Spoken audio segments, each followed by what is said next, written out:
Branden. Yo.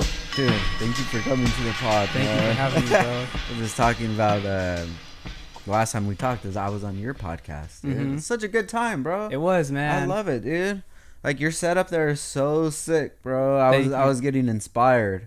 Dude, thank you. I think one of the biggest things that stood out with me was the lights that you had up top. Oh, yeah. That was a big thing because before the lights were on the bottom, it was just taking up so much space. So I ended up buying, I think it's called an auto pole, and it just runs across the ceiling, and it just gets rid of all that. Yeah, that's all that space so on the floor. sick, dude.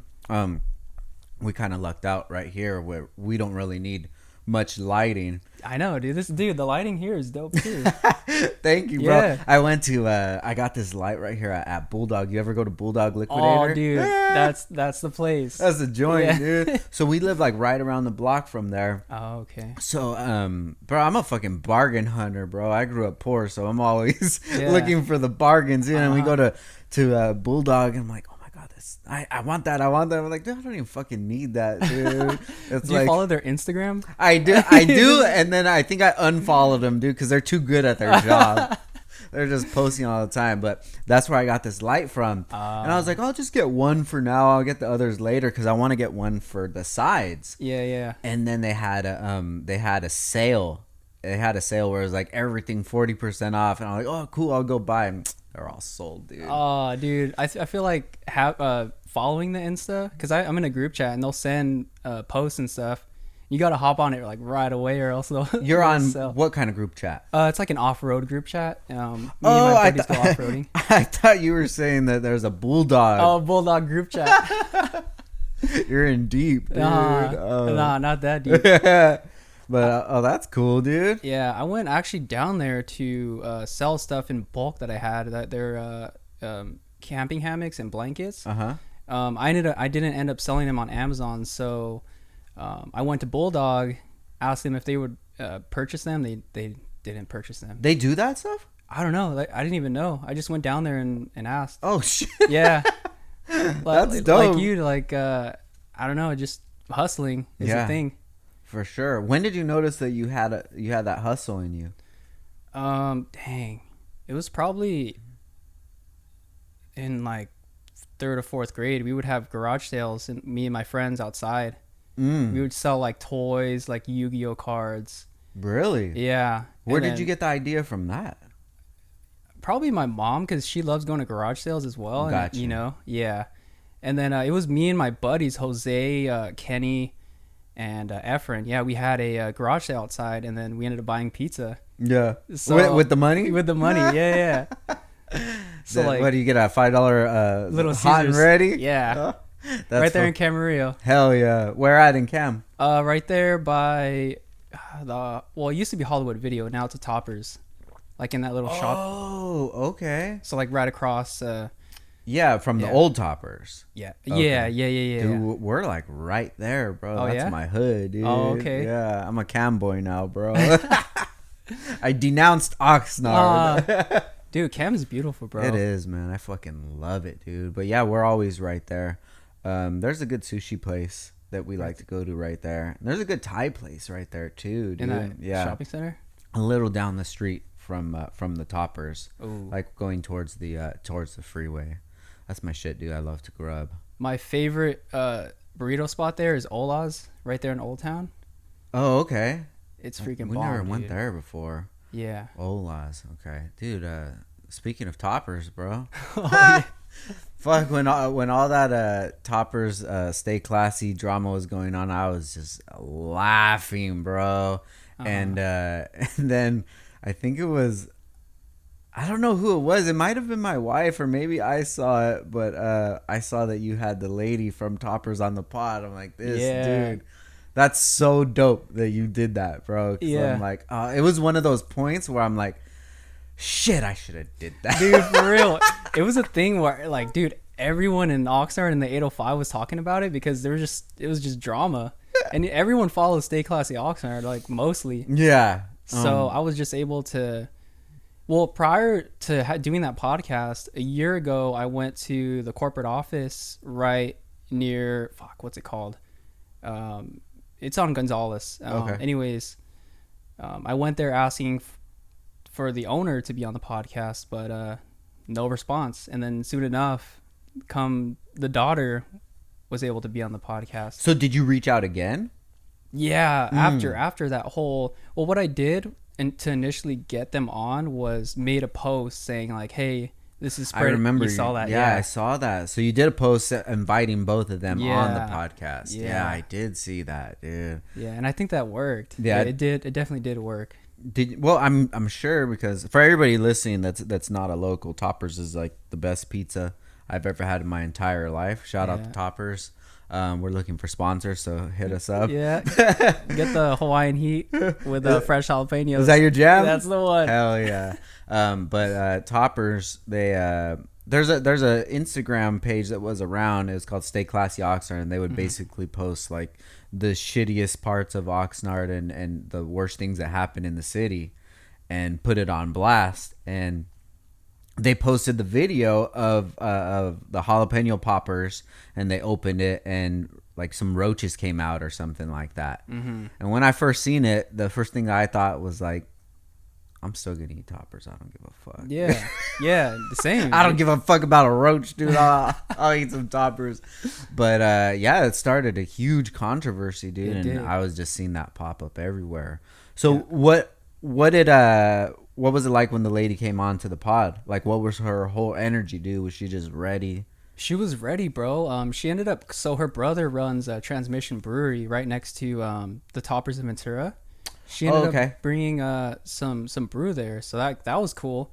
But her energy was really good. I didn't feel like any sort of hostility or, so I was just ready to, I wanted to ask hard questions too. Like, I wasn't gonna. Yeah. So what was her side of everything? Well, so when that post had came out with the jalapeno poppers, they ended up getting a health inspector. And what they do is they run that, bowl of jalapeno poppers through the oven at like 400 degrees. Mm-hmm. So, and then after, I think they lit it. So there's no way for roaches to get in there, Yeah. So that's what she explained, and it made sense. And one of my homies was saying he was a delivery driver, and, once it leaves the oven, they don't check what goes. They don't even check the car that it's being transported in. That could have been an issue. What was your personal thoughts of it? I love Toppers, and after seeing that, I mean, I've never had an issue with Toppers ever since 3rd, 4th grade. So yeah, I love Toppers. Yeah, when I saw that video, the first thing that came to my mind, because it looked like some pieces were missing. Right? Oh, I don't vividly remember that. I'm pretty sure that it looked like some pieces were missing. Okay. So maybe somebody forgot it in their car. Possibly. Or what have you. Maybe, I don't know, dude. But yeah, it didn't make sense. No. And I wanted to ask your opinion on Stay Classy, as far as the community. Do you think it's...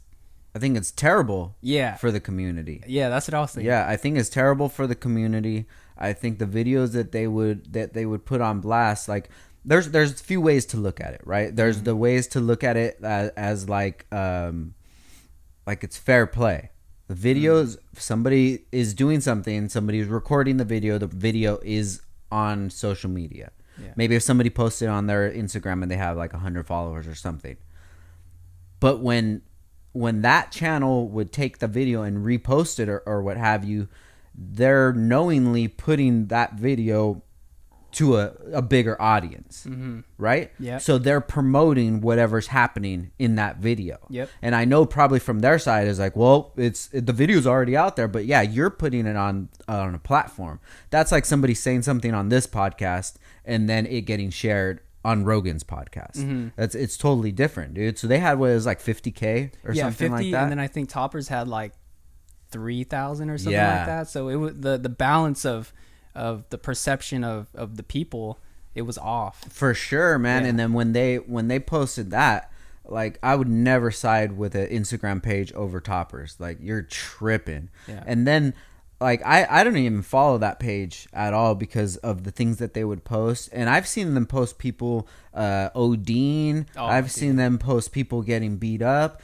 And it's like, yo, Oxnard is such a small town that everyone knows everyone. And yeah, you're posting this guy and he's overdosing and people are wondering like, oh, what to do. And maybe, yeah, to you, that's like, yeah, this is good content. But that's somebody's son, bro. That's somebody's brother. And it's not like, well, this happened in New York or something. No, dude, this happened in the same city that the person that runs that page is from. Yeah. Knowing how small that the city is. And it's funny that you bring the person that runs that page after apparently he was exposed, you know, his name and stuff. He deleted the account. Yeah, because he knew. He knew. He had to know. He had to know what he was doing wasn't right. And I'm sure there's a lot of people that were trying to figure out who he was because that whole page and everything like that, it just comes down to my belief in energy, right? Yeah, you're putting out negative energy. And the reason you're putting out negative energy is to grow your channel. For whatever reason you want to sell pop sockets or stickers or something like that. Yeah, it's like, I don't know, bro. That's not a way that I would maneuver because knowing the energy that you put out always comes back to you. So this person who built this page spent so much of their time doing this and trying to make it seem like, yeah, we're doing it good, we give to homeless or whatever. Like, yeah, you give to homeless, the same homeless that you're taking videos of and exposing them.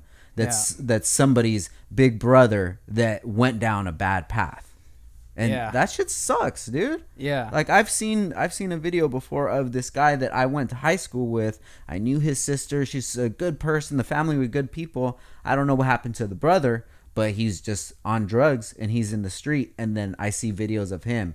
And yeah, like maybe somebody's going to laugh that doesn't know him or whatever. Or they're just like, oh, trip out on this guy. But like, Oxnard's a small city, bro. Yeah. Everyone knows everyone. Yeah, and when you do stuff like that, you're putting your energy in a negative space and negative shit is going to happen to you. And you know what? It eventually got back to him, you know? For sure. So it manifested itself in that way, which is, you're 100% right about the energy part. Well, like you, bro. Yeah. You put out so much good energy. Yeah. And then so much good stuff seemingly is happening. You know? And that's just because of the mentality and the mindset that you go into things with. Yeah. Instead of going into it saying like, oh man, this video is going to go viral because it's just such a crazy video. Like maybe you just got to take a second step back and just look like, damn, I don't know if this is the right thing to do. But a lot of people don't have that because maybe they've never seen their good that they put out manifest into something. Can you remember a time with you like where you put your focus into positivity and it paying off? Well, I guess me growing up, I wouldn't say poor, but growing up on Section 8 and, you know, my parents both worked and, you know, I seen them struggle and, you know, seeing them struggle makes me want to do my best. And I'm sure like, I mean, you do it as well. So seeing them struggle made me want to do my best and spread as much positivity as possible. And going through a lot of pain, dude, really taught me that, you know, I don't want to be here. Like, I don't want to live like this. So what can I do to have a better life? What can I do to, you know, and me knowing how that feels, I don't want anybody else to feel like that, you know? I think that's one of the biggest, because I could definitely agree with that too. Like when I felt like really down and maybe somebody else made me feel really bad. Yeah. First thing that came to my mind is like, dude, I'll never make somebody feel like this. Yeah. You know, like getting cheated on or something like that, dude. Like it's such a shitty feeling. And then it's like, you can either go two ways. You could be like, well, that happened to me, so I'm just going to do it because it's going to happen to me again. So whatever. Or it could be like, yo, I'm never going to make anybody feel like that. So it's like the choice. But I know when I would make bad choices, like bad things would happen. And whether that's reality or not, or whether I'm just thinking about like that's the reason that happened. I mean, that thought still comes to my mind. Yeah, that, and also who you surround yourself with too. Like just being aware of, like, you know, if you're a kid, you know, what kind of decisions are, you know, the people around you making and stuff. You know, that's something that I had learned as well. Yeah. So you grew up in you said it was Wainimi, right? Well, technically Oxnard. Right on the border. On the border, yeah. So it's the Oxnard side. Guys, so would that be considered like the South maybe? Yeah, I think that's considered the South. Got you. Yeah. So what was it like growing up right there? Dude, so we had a group of friends in that neighborhood that would skate, and like skating was probably my first love. Hell yeah. You know, so we would just skate around, get lost, and like, you know, just find gaps and shit to jump. So it wasn't bad, dude. But it taught me how to be independent, I feel like. Oh, really? Yeah. Did your parents have you like on a strict schedule, or could you just go? Yeah, like kind of like you, where you said your parents, you know, as we talked about on the other podcast. For me, I wasn't on a strict schedule at all either. As long as I came home and, you know, when the lights came on outside, they're good. Yeah. As long as you handle business, right? Yeah. That's one thing that I just try to tell my son, dude. Like, yo, this is your job. This is what you have to do.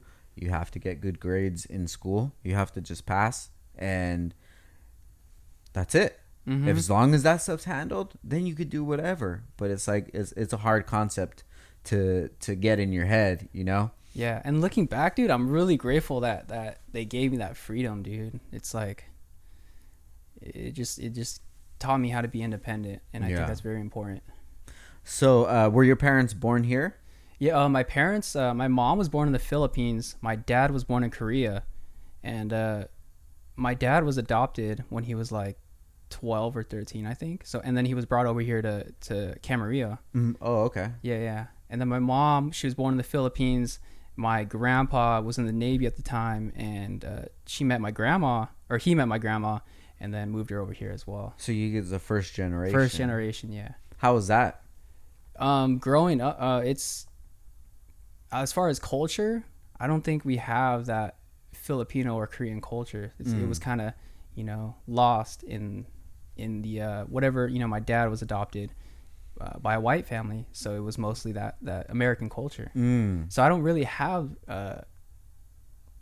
you know, I want to go back to Korea and the Philippines and meet my family. That's a goal of mine. Really? Yeah, to learn the culture, meet my family, you know, just go back to the roots. Yeah, once you start digging, like you start noticing like holes.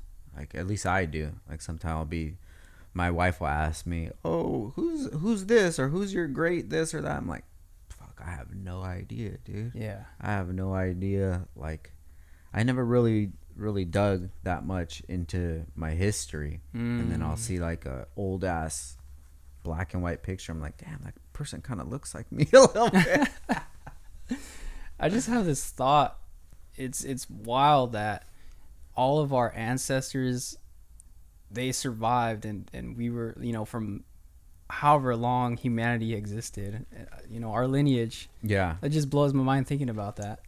Yeah, dude. It's kind of like it would be sick to have hella kids, bro. Dang. Like 50, dude. But then being responsible for them, that's a different story. You have how many? I have two. Yeah, so I have my son Christian. He's 15, and then Frankie, she's gonna be 1.5. Okay. Yeah, but yeah, it would how be many, like Nick Cannon. Nick Cannon has hella kids, dude. It's like 15. Sheesh. Yeah, imagine that, and then your name just lives on forever. Damn. And maybe you'll be in like all their houses. That'll be a picture of you. Huh. But it's not gonna be like when you go to your grandparents' house and you see a picture. It's gonna be like, hey, because all the pictures, nobody ever smiled, dude. Back in the day. Yeah, because I think they just stood there. I think it took a while for the actual snap to. It was like probably like 3-4 minutes, I think it was. So they're like just sitting there. Yeah. No way. I think I read that somewhere. Yeah. Oh my god. They just had a pose for that long. Oh man, it's a trip like how long technology's really been around. Because the other day I was just messing around and I found a video from like 1906 on YouTube, and they remastered it, added color and added sound, but still the visuals are the same. I'm like, damn, I never would have thought like that's what it looked like in 1906, dude. It looked like now. Was that the video of San Francisco? I think it was San San Francisco, right? I saw that one. Yeah, I saw that one. Crazy, dude. Like, what the hell, bro? When I was watching it, I felt like I time traveled, dude. Right? Yeah. It was so weird, bro, because you're just seeing like everybody just doing their own thing, and I could look at it and like, yeah, that's the same as it is nowadays, but instead of a car, it's like a horse and buggy. But on the side of the buildings, there's still billboards and advertisements and things like that. And I don't know why in my head that it's just like that was so long ago, because it was, yeah, over 100 years ago. Yeah. But they still had it's still like they lived a sort of normal life. It wasn't like cavemen. No, I guess that's what I think about, like 1900. Yeah, yeah. You're a caveman, dude. What stood out to me was, I think mostly everyone were wearing suits. Yeah, what the hell, dude? That's crazy, right? You're right. Even about the kids. That. Yeah. Yeah. Why, dude? Yeah. Why did everybody just wear suits? Huh. What if you just walked around with like a tee? They'll probably You'd stand stone out. you, right? Oh, yeah. That's probably the difference, dude. Yeah. Is once you say we time travel back to 1906 and we're just dressed like this, they'll probably just come like stone us, dude, with like pitchforks and chase us out of town. That's probably the difference, dude. That, and I'm sure like things weren't as colorful, or I'm sure those suits were just black and gray and like brown, and yeah, I want to say during the 60s or something was when like the style changed as far as clothing and stuff. When they started experimenting with drugs. Yeah. For sure. I know you listen to Rogan a lot, dude. What do you think of that? What is it? The stoned ape theory? Oh, about what is it? An ape ate a mushroom? Yeah, and that's what caused their brain to grow massively. Oh man, you know what? There's so many different theories that it's hard to be like, oh, this is the one. Yeah. Because there's one where, I think it's the Anunnaki came by and like, I don't know, they gave them knowledge or technology, and that's how we came. I don't know, dude. There's so many theories that I don't know what to believe. That's the thing about this time we're living in. What can you believe? Yeah. Like even fossils and shit. Oh yeah. Like who knows? I always see a post that say like, we just found human remains in Africa from 5 million years ago. And you're like, wait, what? That don't make no sense. So it's like, I don't know what to believe. Dude, we could have all just been here like since the 1800s. Yeah. Who knows, dude? Because yeah. When history is gone, then we don't really know what happened in the past. That's a good point, because the pyramids and all these giant structures, I think they were put there to say like, hey, we were this advanced at this time, and it's sort of like a memory, like, hey, this is where we were at this point. For sure. And like even now, our technology can't even compete with that, or it would be very hard to do that. Maybe somebody's gonna do like a YouTube video and say like, we could make a pyramid too. And then they just try to start building a pyramid. I've never been there, so I've never seen it in person. So like in Egypt or what have you, and so it's hard for me to really grasp like, oh my god, how big it really is, So I was there. I have a picture. No shit. I was at the Great Pyramid. And I have a picture of me standing next to. I gotta see this. The stone. Hopefully, I can probably send it to you as well. Yeah. I went to. It was. Here it is. Yeah, let me check it out, dude. This is one block, dude. One stone, and I think there's 1.3 million of those, dude. Oh shit! So how tall are you? 5'11". Okay, so that's at least 6 feet. Yeah.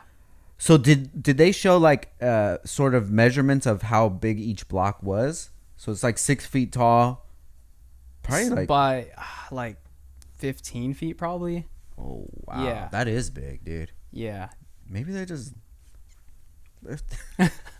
all the homies, dude. What? Go. It's crazy because like that the position of the pyramid is aligned to true north. Like it's off by like 0.1 degree, and it shows that these people were master fucking astronomists, and stuff like that, without like telescopes, without knowledge, that we know of. Yeah. Which that blows my mind. Yeah, for sure. And I love talking about stuff like this because it's like, this is reality. This is real. Exactly. So take away all the bullshit that's going on in life. Like, how did that really happen? Who invented this? How did we even become what? Like, I think that people really don't ever even think about those kind of things. Maybe for good reason too, because they'll make you go crazy. Just trying I think so too. And it's tough, I think, because we go to school and then we get a job and we have kids, and it's not normal even to kind of think about that stuff. Yeah, I feel like it's like you're looked at as like different. Yeah, like what? Who cares about that? Like what? Who cares about like working? Who cares about a job, dude? Like, this is the shit. Like, why the fuck are we even really here? What is this? And either you look at it from science or you look at it from a religious point or whatever. Like, yeah, still all those things are fucking crazy. Whatever way you want to think about it, like super crazy. So if you believe that we came here from Adam and Eve, or you believe we came here from evolution or what have you, like, how can you not believe in aliens? Yeah. How could you not believe in Bigfoot? Well, there's videos that have been like dropping like a lot in the past 2 years about the UFOs and stuff. Yeah, what do you think about that, dude? It blows my mind that like there's technology that we don't know, the public at least doesn't know exists. Yeah. Like, as far as I think it was at like 30,000 feet and it dropped to sea level within like a second or some shit like that. Yeah, and that would have just destroyed anybody if that would have been a human in that. But yeah, it could have been a drone. The way that Rogan always says is a way that I agree to, is like, I want to believe so much that it makes it hard for me to believe. Yeah. But I believe 100%. Yeah. But I don't know if those are the ones that are driving the spaceships or what have you, but I believe that we're not the only species alive. Dang. And just to think about how big the universe is too, and how small we are compared to the universe. For sure. Like, there has to be something out there. I bet people are listening to this right now and think that the universe is just like our planets. They probably still fuck with Pluto, dude. People listening to this right now, they're probably like, what about Pluto? Huh. Pluto ain't shit, dude. Fuck Pluto. Fuck. But yeah, dude. And then you just think about like how big Jupiter is. Oh, Jesus. It has like 60 plus moons on it. Like, what the fuck is really going on? Yeah. Damn. What if you could like moon hop, dude? If you lived in Jupiter. Jupiter's probably lit, dude. Yeah. Big ass fucking planet. And then if you want, it's like Hawaii. You want to go to another island? You want to go to the moon? You got to just take your little spaceship or something like that. There was an interesting video of a car, and then it was like a block being dropped on the car, and then it was showing how it would react on different planets. So like on Earth, they would drop it and it would like crush it. And I don't know if it was Saturn or Jupiter, one of those planets, it dropped and it barely dented the car. Oh really? Yeah. That was a pretty interesting video. I love space, dude. Yeah. And the ocean too. Oh, I don't fuck with the ocean as like going in it, But I remember when I was going to school that I would go to oceanography class, and I loved it, dude. Yeah, because it taught a lot, not only about the ocean, but it had a lot to do with like space and tides and the moon and gravity and shit like that. Interesting. But I think there's a lot of stuff in the ocean too that we just don't know about, man. Yeah. Who knows? One day we're gonna get humbled. I feel like it. That's why I don't really be killing like animals and bugs and things like that. Mm-hmm. Because I know one day I'm gonna be the bug, dude, and hopefully I get spared. Oh man, yeah. To think about being in the ocean, like I'm scared to even freaking take a cruise. Oh, you're really? just out there, dude, like in the middle of nowhere. Out there, dude. Out there, dude. Nothing. Nothingness, dude. The whole ship could disappear. Yeah. And it'll be 5 minutes on the news, and then that's it. Biden fell off his bike today. In other news. Another headline. Yeah, quick, dude, and that's it. You're done. Damn, you know what's interesting? I don't know if you want to get into this. All the Biden stuff. What the fuck, bro? Yeah. I don't like everything right now feels so weird and so crazy that it doesn't even feel real. You know. Hey, by the way, thank you for this, bro. Oh, dude. I appreciate it. No worries. This is so Screwball. cool, dude. Might make me get back on the wagon. On or off, I don't know what it is. But maybe I'll just get fucked up one day. Dang. My wife's gonna fucking chew you out. No. Thank you, bro. But yeah, I don't know, dude. Like, what are your thoughts on it, bro? Like shit is so fucking weird right now. I think, well, this information had came out before the election, but it was suppressed, and it was basically suppressed, and so imagine if people knew this stuff prior to the election, like, you know, who would have voted for this guy? Mm-hmm. And I think like the media and stuff is controlled by these people, like these top level elites types. Yeah. And the lizards. And you know, I just think it's controlled. What was the news that was suppressed that you think that would have changed? It was so essentially, Hunter Biden's laptop was found. Yeah. And it was not talked about. Yeah, that's so crazy, dude. Yeah, for like that's just common knowledge. Yeah. To people like us that look into that, but like as far as like regular people, I don't even think they ever even paid attention to it. Mm-mm. Just like they didn't care about the whole Hillary email stuff. Exactly. Just like they didn't care about, you know, the whole Russiagate thing being fake, mm-hmm. and that being from Hillary's camp. Yeah. Just like it was like slid under the rug, like, you know? Yeah, fucking just swept under the rug. John Podesta, dude, working for Hillary, and like all this child pornography stuff going on and child trafficking. Like, that's the real story, bro. That's the real stuff, dude. And you know, it's in the music industry, it's in Hollywood, it's in basically, you know, to get into a position of power, that, you know, you have to be involved with that. That's from what I've heard, and I think it's true. Yeah, for sure. I've heard the same too, and it definitely makes a lot of sense. Mm-hmm. Because if somebody has that over you, like, they can control you to do whatever. Yeah. And then all the stuff that happened with Epstein and who he was connected with. Come on, bro. Bill Clinton flew on his private jet, I think it was like 27 times without security, or what do they call it? Freaking Secret Service. Oh, yeah. Shit. I watched that documentary. I think it was on Netflix. Yeah, I watched that one too. Bro, this is so sad, dude. They would go to the poor towns in Florida, pick up these girls.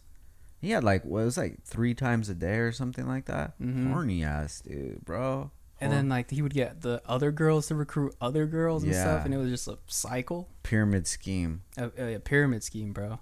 So sad, dude.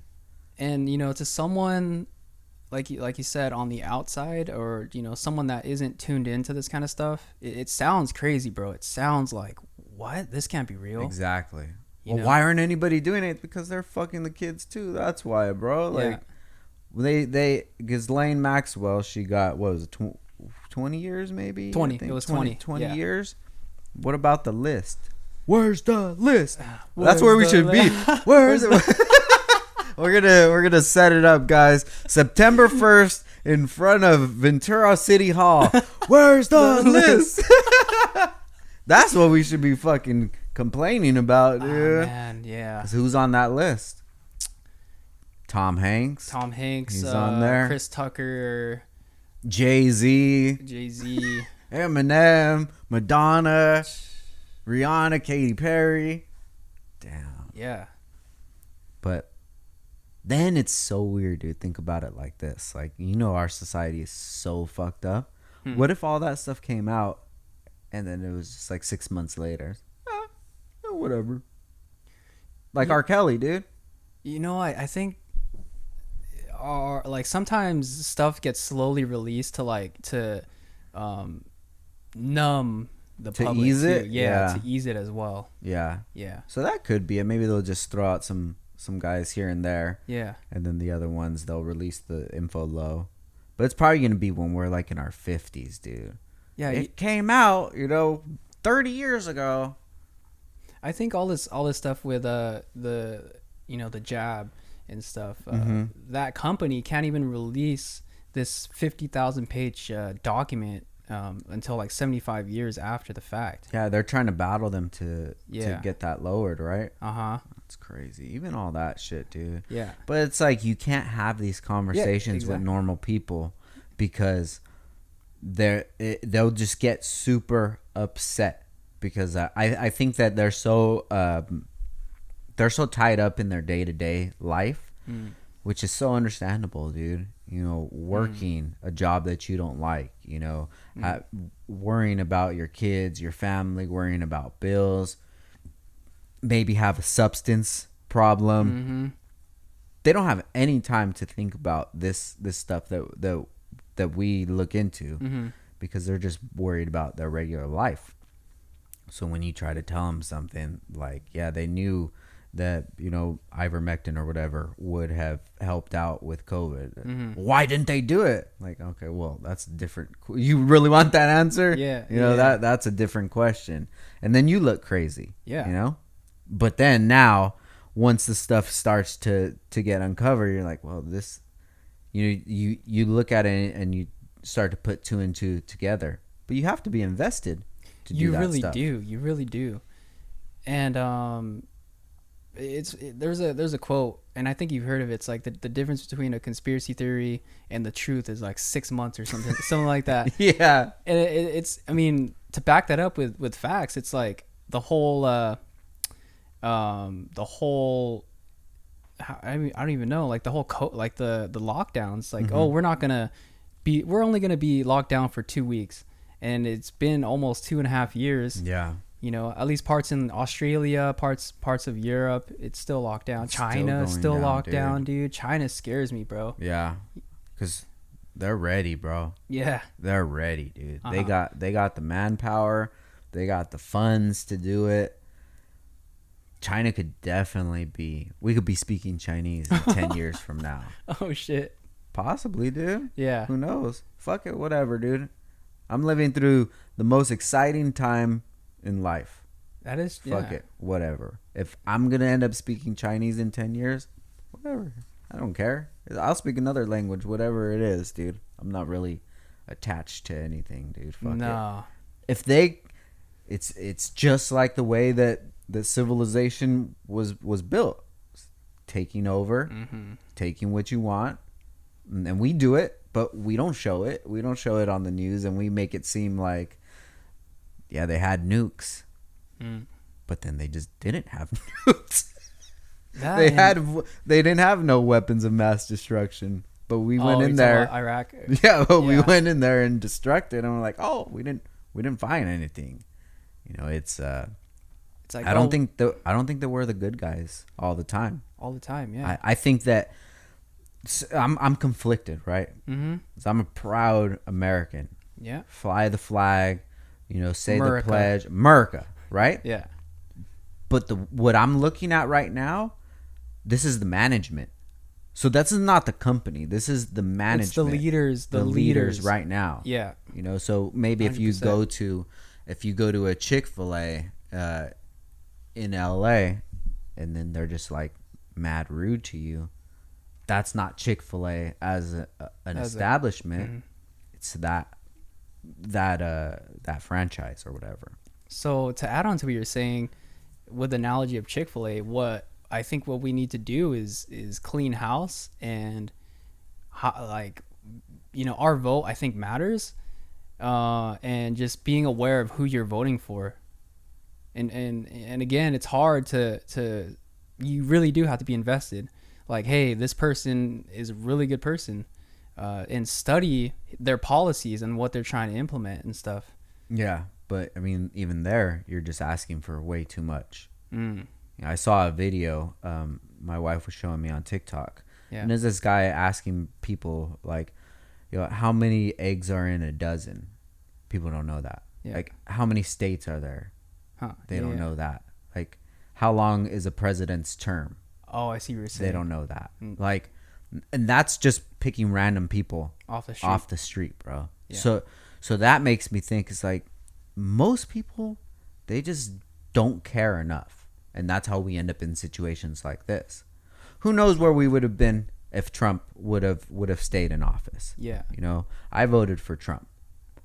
I voted for Trump because I didn't like the way that like the whole Biden thing was going, and I could see through all the bullshit, and especially all the stuff that came up of Russia, and then you see how media manipulates like speeches he'll have or whatever. I'm okay, I get the game. I get what this is. But there's a lot of people that were the opposite of me that would ingest those sound clips and sound bites. And, I'm not saying that Trump's perfect guy. No, yeah. But if I'm going to put somebody in charge, it's definitely going to be him. For sure. Over Biden.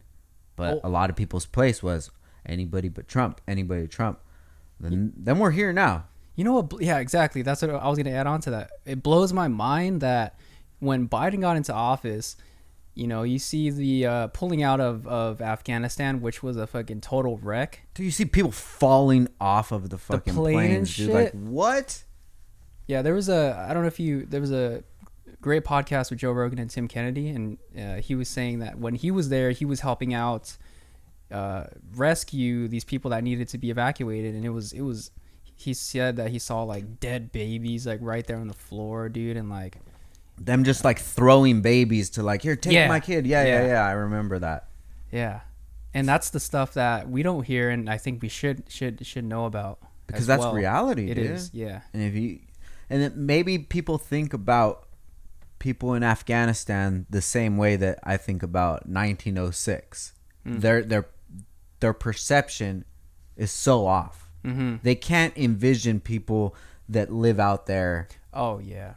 To have a society. Maybe in people's minds that are listening right now think that somebody in Afghanistan, Iraq, or whatever, they're just living in tents and huts and in caves. But there's like legit ass cities there, and there's people doing TikToks and hearing bombs go off, and we're there making those bombs go off. Yeah. We're there shooting those drones because you think that a terrorist's cell phone is in this vicinity, so you're gonna go just shoot a drone at that vicinity, and hopefully it takes somebody out. Yeah, like we never think about that shit, but that's literally some kids over. That's reality. What's happening? Yeah, and it's sad, dude. Yeah, and it's like I don't know what the right reason or what the right way is. Like I don't know what would have been a better decision. I don't know if we stayed out there too long. I don't even know if there was a way to pull out, because the Taliban is just waiting. They're just waiting and waiting and waiting. And right when that opportunity came, they capitalized on it. But I think the way we pulled out was just terrible, dude. And they left like billions of dollars of equipment, freaking helicopter, Black Hawk, freaking helicopters, night vision goggles, like billions of dollars. Come on, man, let's go. Yeah. There was actually a funny video of fucking these Taliban guys. I don't know if it was real, but they were like running on treadmills and shit, and like in the vicinity. I don't know. I thought that was kind of funny. I've seen videos of them just rummaging through all the stuff that we left out there and just like so stoked on it, bro. Yeah. Because they just have everything ready to go. And it's just, I don't know, man. Then I see it like, what if the way that our mind is trained is they're using that against us as well? What if some of these videos that we see are put together to make it look like a conspiracy? Like, who the hell really knows? And then I saw that Hunter Biden's iCloud just got hacked. Have you been seeing some of the stuff come up from that? Oh, dude, yeah, man. Like there's like I heard there's some child porn in there, dude. Yeah, and I heard that too. I haven't seen it. I'm not. I don't want looking for it. Yeah, for sure. I actually was looking for like a link or something on Reddit, which would show a lot more stuff, but I couldn't find it. I just started seeing just little pieces here and there. I think it was taken down. Oh, really? Yeah. But I seen enough. Like, everybody listening right now, there's a video of Hunter Biden weighing out crack. Legit, and then arguing with the crackhead, or the crack dealer about like an ounce or something like that. There's an ounce missing. Yeah. Literally.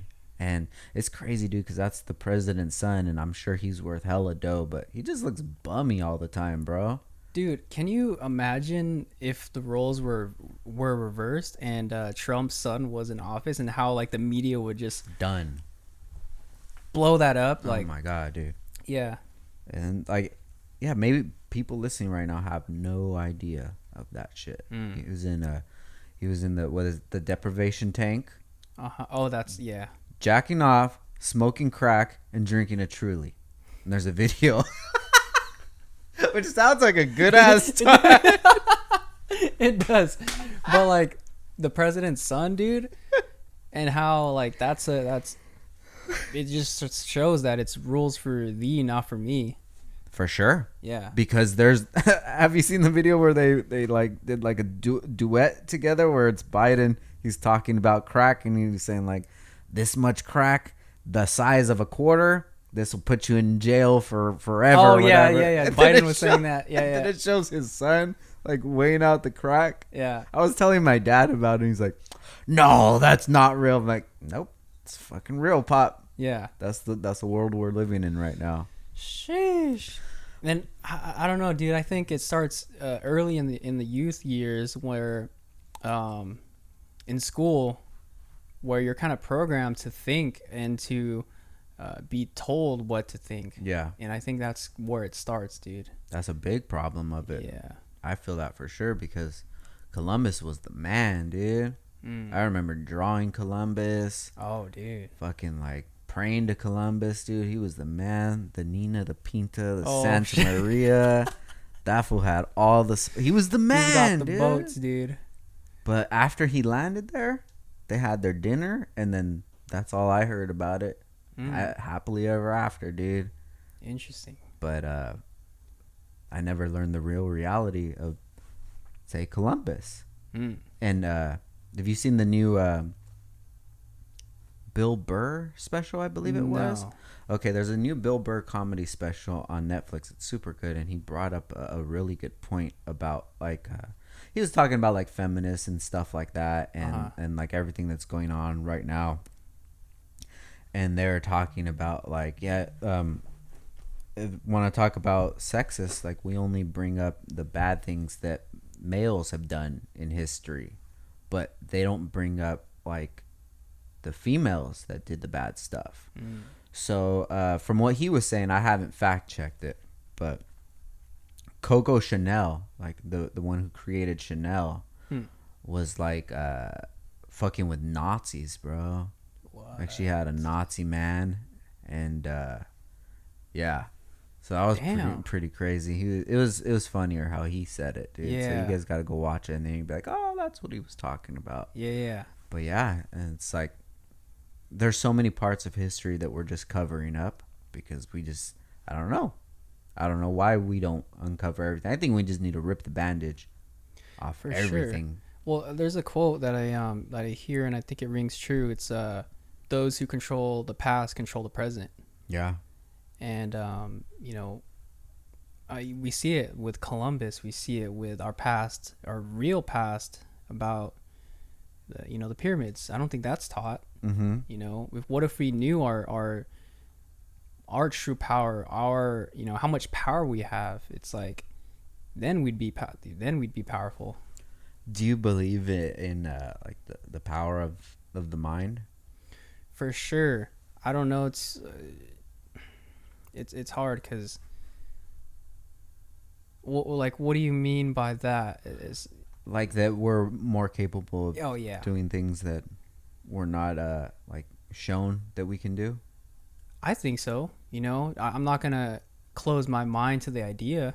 Yeah.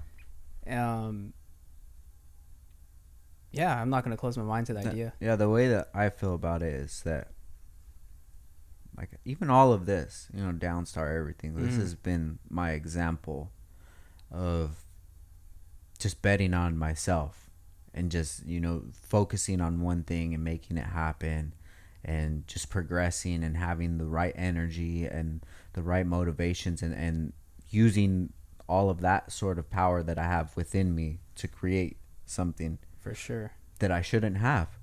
Like, if I didn't believe in myself, if I would have just lived the life that I was supposed to live, like I was taught in school, I wouldn't be doing any of this stuff. I would just be working like a regular job, as most people are, because most people just don't believe that they have it within them. And yeah, that is the power of the mind, and how much you believe in yourself, because everything starts in the mind. And yeah, it's like whether you think that you can or you can't do something, like you're correct, bro. Exactly, man. And it's true, because like I've talked to so many people and I'll listen to their goals and ambitions, and I'm just so stoked for them. And then it comes like, but I don't know, I got bills, I got kids or whatever. Like, yo, so you don't think that like everybody who's created something has those things? Like, time is never gonna be right. It's never gonna be right. You're never gonna be at that point where you're just like, okay, yeah, all right, now everything's perfect. No, like you the trial and error. You have to make it happen. Dude. You have to make it happen. I see you work out a lot, dude. Yeah. Like, I'm sure that you didn't get to the position that you're at right now, like, overnight. No, it started with me being like super fucking insecure, like walking in there being like, oh shit, I don't know what I'm doing. And seeing everyone else, and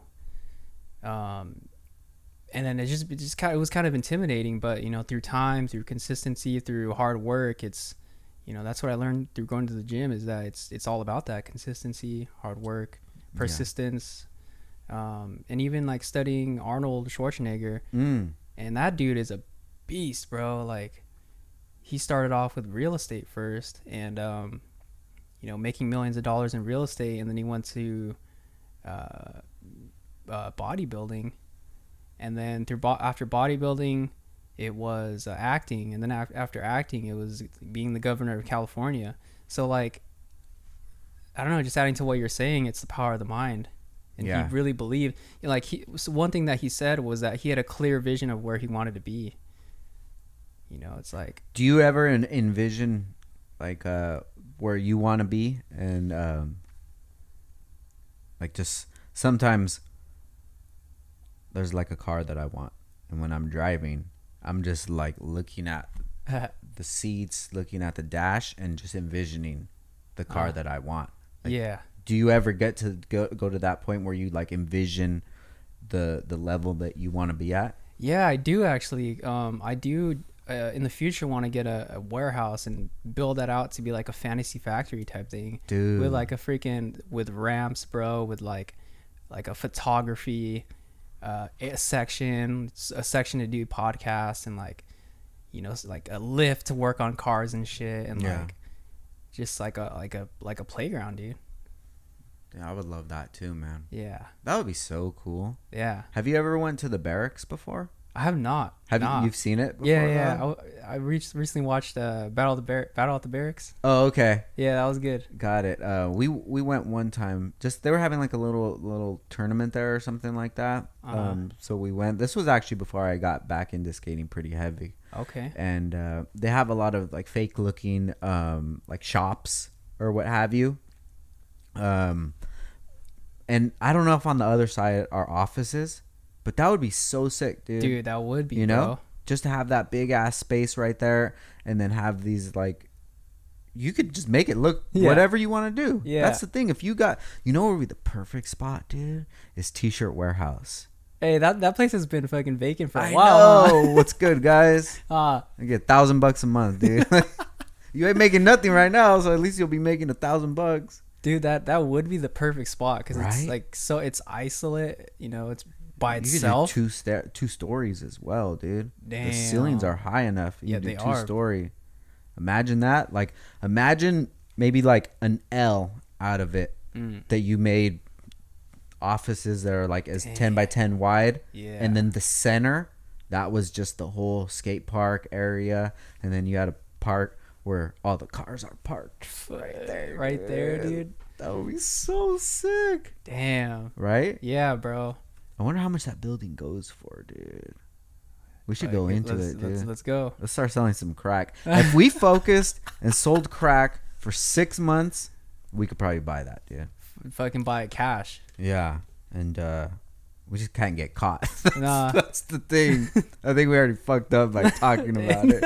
You guys need crack? Hit me up, dude. We got a goal. Damn, no, it is very refreshing. Like, even talking about this now, it's like envisioning where you want to be. Yeah.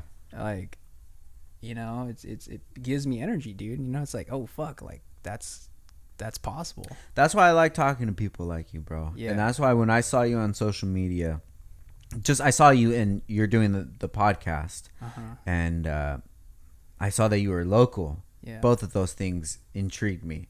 Huh. Yeah. Not that many people do podcasts locally. And then I seen it, I was like, oh, that's sick, dude. So I started following you, and I seen the way that you would promo and shit, and I was like, dude, I fuck with this dude. And then just seeing like the vision that you have, like a lot of people don't have that because maybe it's not paying right now. Yeah. But that's besides the point. Like, usually what a lot of people when they want to do something, their time needs to be translated into a dollar amount because that's what they're trained to. When I work, I get paid $15, $20 an hour. So if I'm doing this podcast, I can't do it if I'm not getting paid. So that's where they kind of like fuck themselves right there. Yep. You know, but you have to put in that work to get the ball rolling, then to start to get like the attention, you know, like you're doing, bro. If you never did the podcast, like I would have never seen your podcast, and like we would have never linked up. And this has happened with so many people, bro. Yeah. And fast forward 3-5 years, like maybe we could work on something in the future. Yeah. Because I know that you're one person in this small community that is actually a walker and a talker. Yeah. And a lot of people are just talkers, dude. And it's so hard to find people like yourself. Yeah. You know, so and yourself as well. Thank you, bro. I want to talk about your podcast, dude. Yeah. So talk me through it. Like, what was your motivation to even start the podcast? My motivation, for me, I love learning, and I love learning about what other people are passionate about, and you know, them chasing their dreams. I'm just very passionate about people that are chasing their dreams and their passions, because like you said, not many people do that, and it's kind of rare, especially in this community in you know, the 805 Oxnard. So you know, I just love learning about what other people are doing as well. So what was your first podcast? Was the first one that you ever did that get released? Yeah, it's still up. It's okay. It's with the homie Blue. He's next door to me actually. And you know, when I look back at it, I was like, oh dude, I still don't know what I'm doing, but I was like, I had no idea what I was doing. I just turned on the camera and we started talking. Yeah. Yeah. That's it. You're doing it. That's all you got to do. You're doing it. Yeah. I think that the way that podcast is being commercialized is not my way of podcasting. What do you mean by that? As far as making it about a business, making it, adding the ads and stuff. All of this stuff is a necessary evil. Yeah. But I see so many podcasts are geared more towards the business aspect of it than the actual passion of podcasting. Yeah. Which maybe it's because I already have Downstar and I have the freedom to do the podcast that I could say that. Yeah. That I'm not turning it into like a business where now we have to take a break. And, we were doing that before. And then I was just like, bro, I don't like when podcasts do that. So if people watch our podcast, I don't want them to have to go through that. So when we started doing the podcast again, a few episodes back, I took off all the sponsors that we had. Okay. Although all the sponsors were super rad, bro. Yeah. I felt like we took too big of a pause to be able to charge them to sponsor the podcast. I felt like it wasn't right. Yeah. So I'll revisit that. But when we do, I'm going to do it in a different way, which doesn't interrupt what's going on right here. Because this is more of the important. This is the important part of it. And everything else is coming secondary. And I think it goes down to the initial reason why you started as well. For sure. Yeah. Yeah. I think that's very, very important. And like you said, dude, I love talking to people, and I love people that are, trying to make something out of themselves. And the way that I look at it, like the payment that I get from these podcasts is if I have a few hour conversation with somebody, I'm picking their brain about whatever I want to talk to them about. Yeah. So if it's a business owner, I could just pick their brain about everything about their business. And I'm like, oh, okay. Just taking it into mind. And then when you sit with somebody for, 2+ hours, like you kind of build a different relationship with them. Yeah. And it's very intimate to have like a conversation without any breaks, any phone, anything like that. Yeah. And just talking about whatever you want to talk about. Yeah. So then it translates into like, now I have like an ally. Mm-hmm. And this person is experienced in this sort of field. Yeah. So if it ever comes to a point where like, damn, I want to get in that field, or now that's somebody that I could hit up. I'm slowly starting to realize that, where it is building that relationship and also building a network. For sure. Yeah. Yeah. They say that your network is your net worth, dude. Yeah. And we're just coming out with all the memes today, bro. But it's fucking imagine true. all the clips, like just clip every one of those. Clip all. But yeah, it's super true, man. And I've noticed that with Downstar, the automotive part of it. Yeah. Like when we go out to shows, I'll meet these people and we'll make a relationship.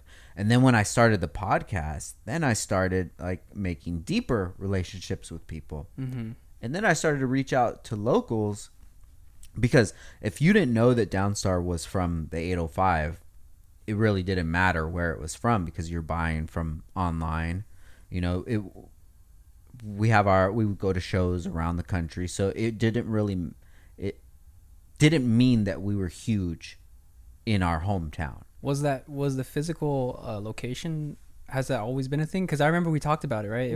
We got the place, we got our location here in 2016. Okay. But we've been in business since 2009. Yeah. So 7 years without like a headquarters, But none of that even really mattered, because everything that we did was through e-commerce. Yeah.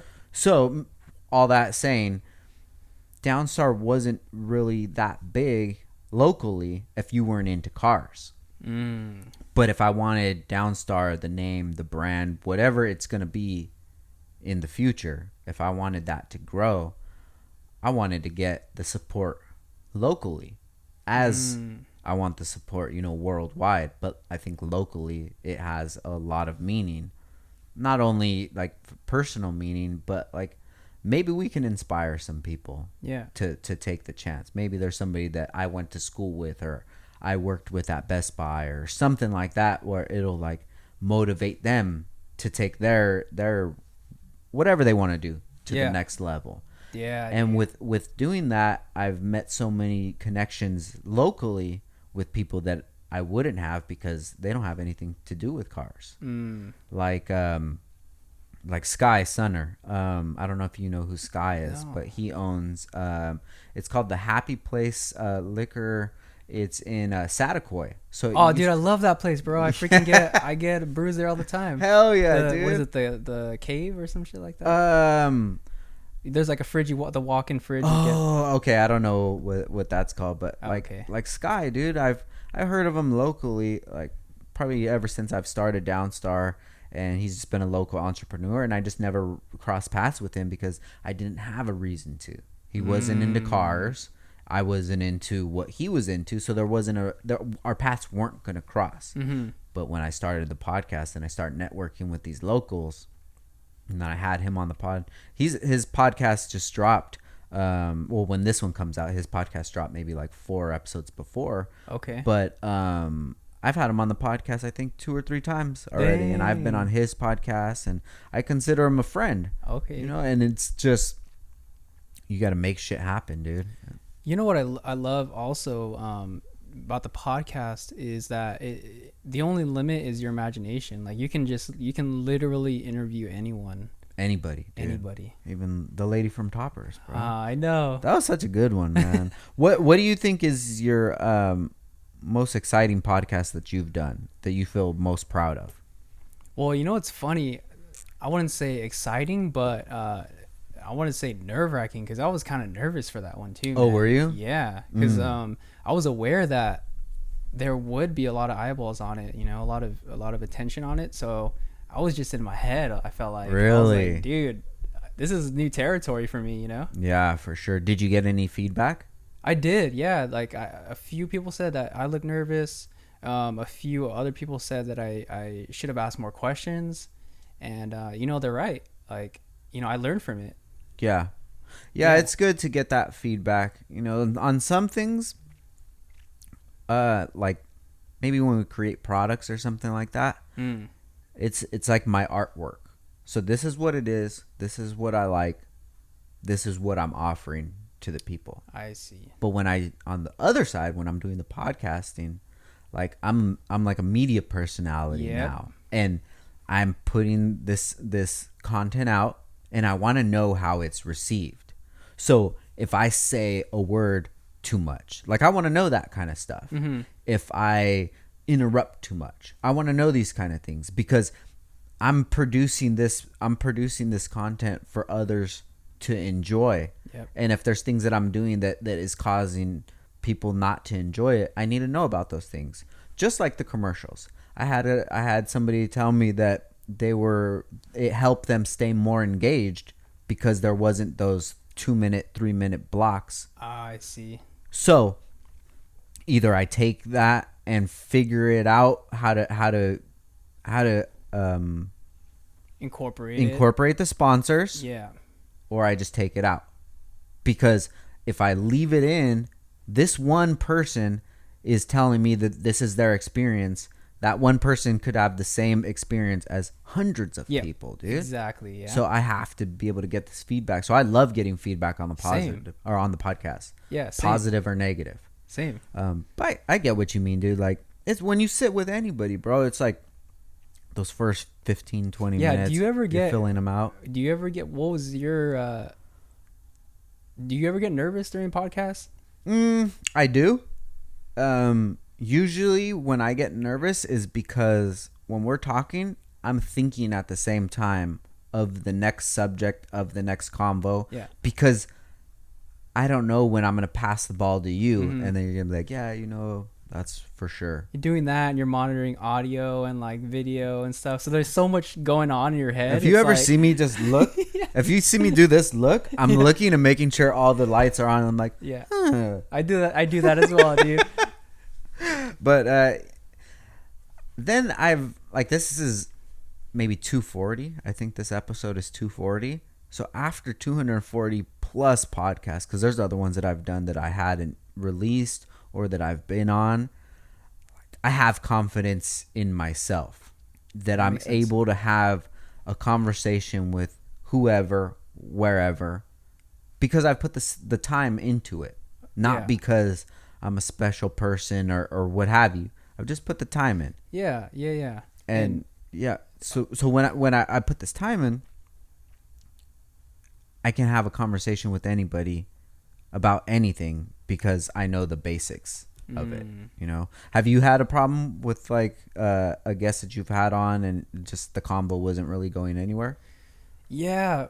There was a few guests. I think it was pretty hard because I think some people treat it as sort of like an interview and something that's not what I would like. I would just like to have a conversation. Yeah, for sure. And I was like the one asking all the questions, and it was kind of tough. Like, oh shit, like I'm the one kind of coming up with all these topics and stuff, and that was a hard one for me, and stuff like that.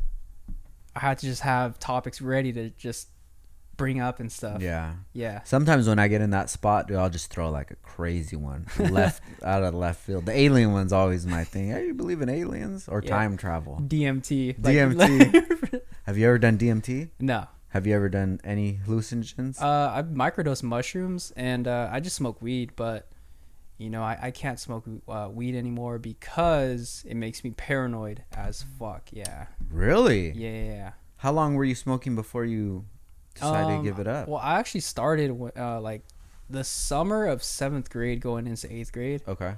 And I think that's really freaking early to start smoking weed. Super, dude. Yeah. Yeah, for sure.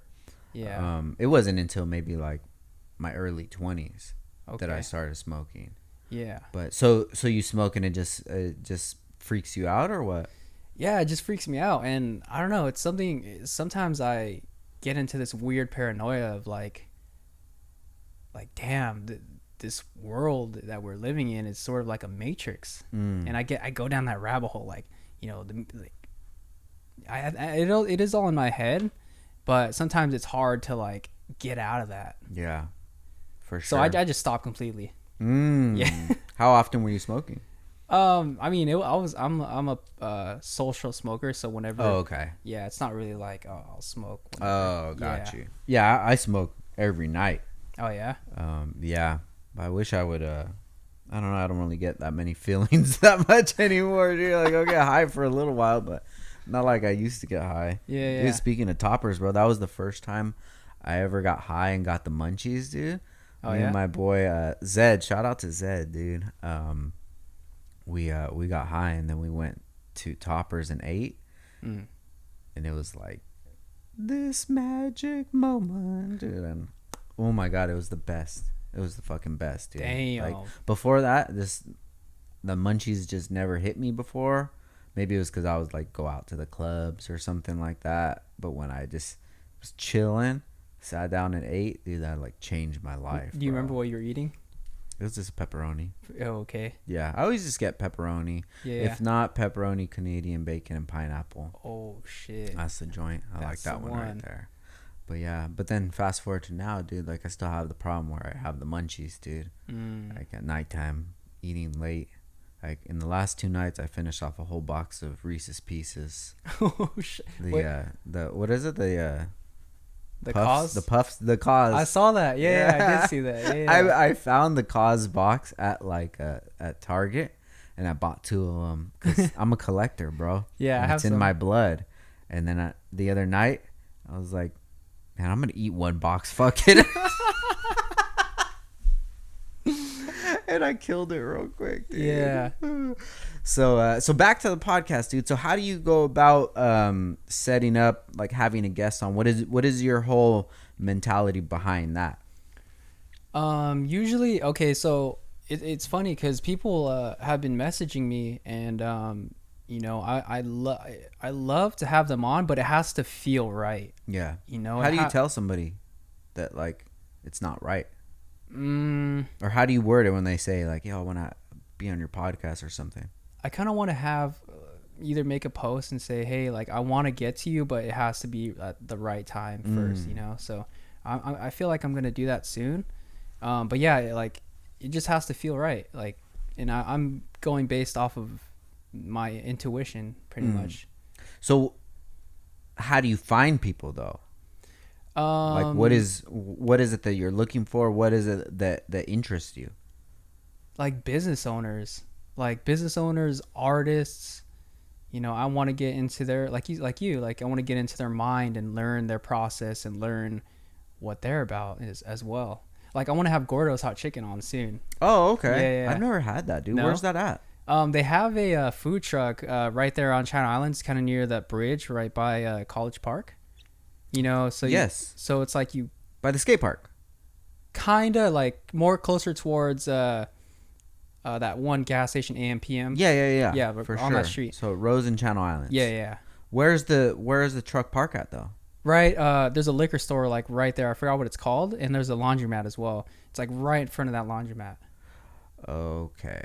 Kind of like if you're going kind of towards the one. Okay. Yeah, right there. I've heard of them before. Yeah. I need to try them out, dude. Delicious. That's my jam. Is that trend now? Like Nashville hot chicken. Yeah. This shit's so good. You ever go to the one in Wainimi? Dave's. Dave's. Yeah, bro. That one's amazing. Yeah, that place is good. Honey. You put honey on that stuff. Ooh. Hell yeah. There's one that's in I think maybe North Hollywood. It's called Hawaiian Hot Chicken. Oh, dude. So they get those Hawaiian breads, cut in the middle, put the chicken, put their little drizzle or what have you on it, dude. It's so fucking bomb, bro. Yeah, like so, like for example, like Gordo's Hot Chicken, I'll eat it and I'll be like, dude, I wanna get to know this guy. I wanna you know. Yeah. Have you reached out? Yeah. So soon, it's a matter of scheduling. So Yeah. I'm gonna have him on soon. That's sick, dude. Yeah. You know, I like what you did with the Toppers interview. Like, I've thought about that before. Like, businesses that I frequent. Like, hey, would you want to do a podcast or something? I think that would be pretty cool. Yeah. Especially to highlight people here locally that probably just never get highlighted. Yeah. You know, just think of on pizza. Like, think of like Pizza Man Dan's, dude. Oh, yeah. Like, I don't even know who Dan is. I would love to talk to Dan, bro. Maybe he'll come through in that, like, the Corvette or whatever, the pizza wrapped Corvette. So I think the owner of Toppers and Pizza Man Dan's, I think they were both running Toppers, and then he ended up splitting and creating Pizza Man Dan's. Oh, really? Yeah. I wonder if they beef. I think there was some beef. Pizza beef? There was some pizza beef. Damn. There's probably burrito beef too, huh? You think so? Oh, dude, all those taco trucks, bro, they're fucking beefing for parking spots. Probably, huh? Yeah. The Tacos Bonita, you ever have that one? Is that the one on Ventura Road? Yeah. Yeah. Ventura Road and Gonzales right there on so the Chevron, bomb. huh? Well, that's one of the trucks, but the like the brick and mortar store is across from Plaza Park in Oxnard. Oh, right there. Okay. Right, there's like a dentist, like yeah, right there. corner. Yeah, it's right to the right of the dentist. But anyways, I don't think at the taco truck, but at that brick and mortar location, they have like the Vidia, the dip. Oof. Like you dip them. Oh, they're bro. so fucking bomb, dude. I went to the food market, the 805 food market night. That was recent. I had beauty out there, bro. That shit was, dude. What truck was it? I don't remember. But did you end up going? No. Oh, it was like that first. So you walk in. It was that first corner right there. Where was this at? Oxnard High School. Okay. It was that like 805 night market thing, which was like 2 weeks ago, and there was just a bunch of food trucks. There was dance performances and stuff. Got it. I think I miss a bunch of this stuff because I don't follow that many like local people. Oh, okay. And I don't know why, dude. My algorithm, my socials suck, bro. Yeah. My algorithm is so whack, dude. It's like cars, and yeah, cars are cool, but like, dude, I'm just getting advertised car shit all day, every day, and I'm like, bro, I'm over this shit. Yeah. And then Downstar Skate is just all skate, which Skate is pretty stuff. sick, dude. Yeah. I love that. It's Yeah. all skate, but I think I just need like Oxnard local like Instagram where I just follow like locals, Like dude. a fun like a Finsta. Just Yeah, like your own personal yeah, Insta? my Oxnard Finsta.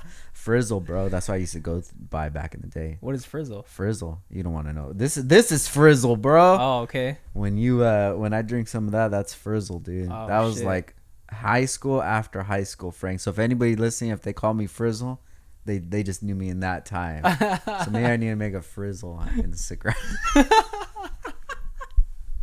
So Gordos, you want to have them on. Who's somebody that you would really want to have on your pod, like the craziest guest? Dude, I think Pepe follows you, right? Yeah, Big Pep. Big Pep. I would love to have him really? on, dude. Yeah. Oh, Pep's fucking awesome, dude. His pod Pep Talk is really good, bro. Pod. Amazing. Pep's a good one. We've had him on Downtime. Nice. Jordan, his buddy, he actually just had. He was on, right? He was recently. just on the last episode. He's awesome. Both of them are security for Logic. Yeah. Fucking awesome. The small world, bro. Dude, and Ventura, like they're, and then Kyle, like with Super Duper Jesus and stuff. Yeah. They're and Nolan as well. Yeah, Nolan's the manager for Kyle, right? Yeah. And they're like all related or something. I know, somehow, dude. It's like which they're is so all crazy. connected. Which is dope because like all the homies looking out for each other too, you know. And I had DM'd Super Duper Kyle as well when he released his album. So hopefully, dude, he can join as well. That'd be amazing because I've been a big fan of his since like freshman year of high school. So. No way. Yeah. I think he should, bro. Like I think if you're a big artist or big whatever business owner, whatever, I think that you should always look back to the locals and the people locally that are, you know, trying to do something, dude, and just give back. Not money or anything, but just time, you know, give you the interview. I think that would be sick, bro. Yeah, he said he'd be down. He actually replied and he's like, "Yeah, I'm down." Oh, that's what's up, dude. Yeah. So that'd be really cool. And just getting to talk with him. Yeah. Even just that, dude, like that'd be amazing. Yeah, hell yeah, dude. Speaking of Big Pep, make sure you guys check out his podcast, Pep Talk. Pep Talk. He had Jordan on, and Jordan was talking about ice baths. You ever look into that before? Yeah, I actually do ice baths, not regularly, but there was a point where I would do them every Sunday. Really? Yeah. So when I listened to that podcast, maybe a few days before, I was listening to a Rogan podcast. And I forget the guy's name, but he was going really into like the ice baths, and he was saying like 11 minutes a week. If you do that, so it'd be like whatever 2 minutes every other day, or some 3 minutes, whatever it would equal out to, just in the bath. That it boosts up your I think it was your dopamine like 2.5 times, and it lasts for 4+ hours, and you don't get any crash or anything like that. So what are some of the things that you experienced while doing an ice bath? Because I've never done one before. Well, I used to do cross country and track and field, and after our runs, we would take ice baths, and you know, it's so painful, dude, just being in there. Really? Like, just like you're trying to like hold in your pain. Like that's how I feel. And I'm sure many other people. And I would be there and be in the ice bath for about 5 minutes. And after I get out, dude, you just feel amazing, bro. Really? Yeah. Like, I don't know. It's like, I don't know the science behind it, but you just feel amazing. Yeah. Yeah. I want to try it out, dude. Do you know Neen Williams? No. Pro skater? No. Neen Williams, he's on Death Wish. But he's all about like fitness and eating healthy, and I always see him in ice baths. He has like I think they just probably sell him like a drum, like a 50-gallon one. 50-gallon drum, and then he just goes in there. I want to try it out. And so I was talking to Jordan. I DM'd him about it. I was asking him kind of some more like the breakdowns. He was saying like the temperature is about 40 degrees. And he said he stays in there for like 10 minutes or something like that. But I want to give it a try, dude. Yeah. I always like to try different things. Yeah. Maybe something will work, something won't. Just like you say about smoking, like sometimes I won't smoke. I'll take a break. I'll take a break from caffeine. You know, sometimes I'll take a break from eating crazy. Just trying out different things and seeing what works. Yeah. And it was about a year ago that I really wanted to get into drinking a gallon of water a day. Because like every like high performing person that I know or I would see on social media or podcasts or things like that, they would have like a jug with them, you know, like Adam 22 or Logan or something like that. Yeah. Like, all right, let me try this out. That was one of the things that led me into doing 75 hard, because that was one of the biggest things was, man, I can't do a gallon a day. And bro, now, like, I can knock out a gallon probably before 5. I could probably do 2 gallons a day if needed. Yeah. Because sometimes, like, I have my jug right here, dude. Like, I'll forget to drink out of it and then get home probably about, like, 6-ish at night, and I'm looking like, oh, fuck, I got hella water to drink still, dude. But then I'll still just knock it out. Yeah. And that's helped out so much. How do you feel? Dude. I feel great, bro. Yeah. Like prior, do you notice a difference? Yeah. Like, I would just feel a lot more out of energy. And, like that feeling that you get when you're dehydrated. Yeah. Like, if you're not conscious about drinking water, you're not really going to be drinking a lot of water. Maybe you just got to think of all the beverages that you drink during the day.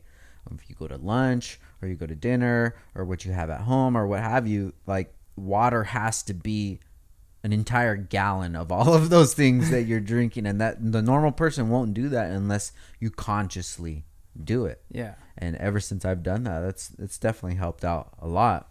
Especially like carrying a jug like that, like how much left you have to drink. For sure. Yeah. And just knowing that that's part of my routine now. Yeah. I'm leaving the house. I got my cell phone, my wallet, my keys, and my jug. And then I'm good. I'm ready to rock. That's one thing too, is like building your habits as well, like slowly implementing good habits into your life as well. Yeah, definitely, dude. And just that self-discipline too. That's something that's like another meme here. Bing. Say like being an entrepreneur, it means it's like you have a house and the rent is due every day. That's is that Andy Frisella? No, Probably. the rent or dues paid. He always says that. Yeah, dues paid. Yeah, shout out to Andy. Yeah. But yeah, like discipline is a practice, and it's like a muscle. Just another meme. Yeah, Jocko Willink. He's like, discipline equals freedom. There we go. Ding. Yeah. For people watching this, they're probably like, yeah, I know what podcast he listens to. I know who he likes and who he follows. But it's cool though, man. But yeah, like discipline, like even after doing 75 hard, like still discipline is due every fucking day, man. Mm-hmm. And some days I don't want to do it. Exactly. And some days I don't do it. And then those days that I don't do it, I look at myself and I'm just like upset with myself. Yeah. And sometimes when I get to that point where I'm just like really upset with myself, I'm like switching to fucking gear, dude. And then you get back into like the other side of shit. You're like super fucking disciplined.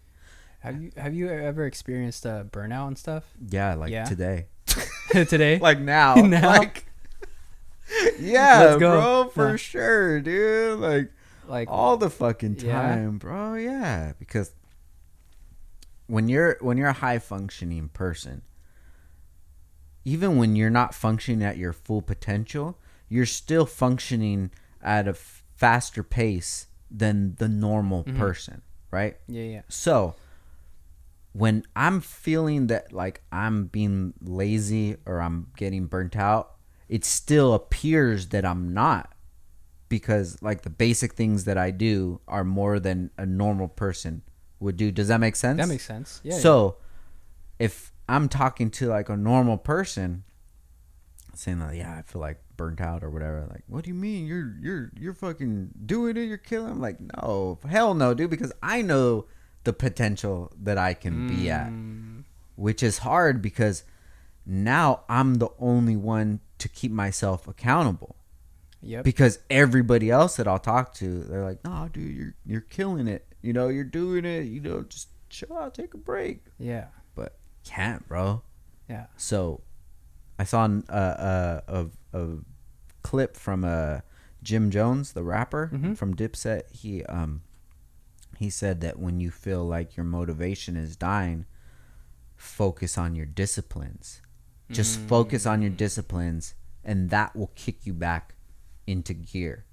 So that's why I try to focus on is like when I feel myself slipping away, getting burnt out, when I feel like asking myself those questions like, why? Damn, what the hell? This is pop the tire. And this is nitro. Hell, hey, cheers, bro. Caffeine, man. Shout out to caffeine. What burnout? Nah. Yeah, I'm ready to fucking go. I'm ready to go. Let's do it. But yeah, dude, I just get burned out. I think sometimes it's because I don't have a specific goal in mind that I'm trying to achieve. So recently, like the skate shop, right? When we decided to create the skate shop, it was literally about 30 days from the day that we took the hammer to the wall to when all the decks were on the wall ready to go. Yeah. After that, I get the feeling like, fuck, dude, like now what, bro? Oh, so during that time you had a goal in mind Fucking and you wanted to finish it. Just going and loving it, dude. Yeah. And then when it's finished, I'm like, fuck. All right, now I got to figure something else out. So then we decided to do the podcast studio. The shit came through in half the time. Fuck! You know? So I'm always thinking about what kind of goal. And I think that, like, for me is the short-term goals that are very exciting to me because, like, it's going to be finished in a relatively short amount of time. Yeah. The overall goal is just to never work again for anybody else. 100%. So be like that one dude that won the lottery at a liquor seller. Oh, 27 million. Who is he, dude? I don't know. Hey, bro, remember me, dude? Just give me a little bit. Come on, dog. Just a little bit. Just I'm your cousin. Hey, we probably are. We're all from Oxnard, dude. We're probably cousins somehow. But you know, it's even speaking of like that, like if you're not at the mental position to receive that money, something's gonna happen, dude. Yeah. And that happiness that you think it's gonna bring to you isn't gonna bring that happiness. Because then you're gonna start to realize, like, yo, everybody in my entire life has just switched up on me now. It's gonna happen. Yeah. No one's gonna look at that person the same. Yeah. Who's gonna look at them the same? Their parents? Fuck no, dude. Because I've taken care of you your whole life. Now you could buy me my mansion in Spanish Hills. Yeah. Brothers, sisters, friends. Remember this? You know, it's going to happen. And then it's going to make you so jaded, bro, where you're just going to be like, fuck, nobody even likes me for me anymore. They just want me for my money. I can understand that. Like, I mean, hearing like big artists talk about it. I was reading Logic's book. And his like family members would hit him up, and his dad, like, you know, he like their relationship is pretty rocky because like he would hit him up for money and have those expectations. Yeah. Wasn't the dad like abusive to the mom or on drugs or something like that? Well, his mom, I think he said, reading the book, he said that she was abusive to him, and his dad would. I remember like one story he told is he was in the car when he was like 5 or 6 years old, and he just parked right there, and while his dad just went in the crack house and started smoking crack. Damn. Yeah. That's crazy, man. Maybe because you hear all these stories about like these they're very successful people, and they never have like a good upbringing, bro. Yeah. Like that shit is more rare than not to have a good upbringing and then to be like extremely successful. And the people, not all of them, but a lot of people that kind of inherit that money don't appreciate what they have. You know? For sure. So that's why you have to be ready to be in those situations mentally. And you get that experience by building, you know. Exactly, dude. And going through the journey, because it's not about the destination. It's about the journey, you know? Bing! But if you get to that journey, hey, I got 47 mil. You got to the destination, but you didn't experience that journey. So now you're going to experience everything that comes with that journey at one time. And that shit's got to be a crazy feeling. Yeah, that, and also if everything were to be wiped out from you, you can start from the bottom and build again with all that knowledge that you gained. For sure. Yeah. Yeah. That's how I feel, dude. Yeah. Like, you've gone through it. Yeah. I feel like the experience that I've had building this business and just this entrepreneur lifestyle and networking and what have you, like, knock on wood, if Downstar wasn't around anymore, if we did like a crazy podcast and we got canceled, like this one. If we got canceled, like, I'll just start another business or something, you know. Yeah. It's nothing, dude. Like, it's something, but it's like when you know the secret to something, all you have to do is just follow the path. There's another one. Let's do it. It's by the Japanese samurai Osho. If you know the way in one thing, you'll know the way in everything. Yeah, for sure, dude. That's my homie right there, bro. Yeah. Shout out to Osho. Yeah. But yeah, man. I mean, I think I don't even know what the fuck we were talking about, dude. About your what you've gone through and you know, like for things to go. Yeah, that and like burning out and stuff like that. You know, it's just part of the process, dude. Cause some days, cause I still work, a 9 to 5, and you know, I'm doing that, and then it's also the reason why I asked that was because I'm trying to, you know, pick your brain. So I'm working a 9 to 5. I go to the gym. I'm doing the podcast. I'm making music, and it's a lot, dude. And I'm getting to the point where I'm like, I really need to prioritize my energy and like where I you know, what energy am I giving to this sort of project, and what energy is being taken away from me. Yeah, for sure. You know, what is the project that sticks out to you the most, that you want to succeed the most? 100% the podcast, because like that's where I'm like leaning in towards the most. Got you. Yeah. Now, you don't have to say your day job, but what is it the type of field that you're in? It's I'm a boiler guy, so I manage the boilers at a hospital. Oh, okay. Yeah.